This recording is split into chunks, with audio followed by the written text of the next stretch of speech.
Coordinating Committee on Manipur Integrity, Cocomi, has reacted sharply to the torching of 6 abandoned houses near Leimakong Army Camp.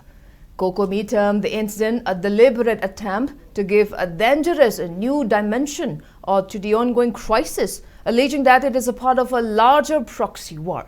It stated that the incident took place when a mob exploited a protest in front of the camp, where the attackers infiltrated the area and set fire to vacant houses belonging to the Meitei community.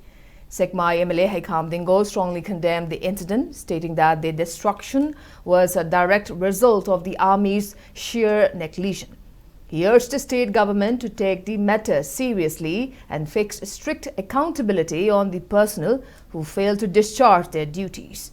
Demanding swift and uncompromising action, Cocomi stated that mere arrest of the suspects by the police is insufficient and called for rigorous interrogation to uncover who instigated the attack. They also questioned how the attackers breached the perimeter despite heavy security.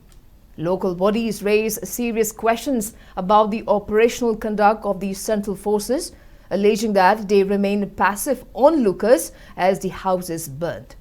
Warning that such security lapses have completely eroded the indigenous population's trust in central deployment, Cocomi urged the Manipur government not to dismiss the incident as an isolated clash.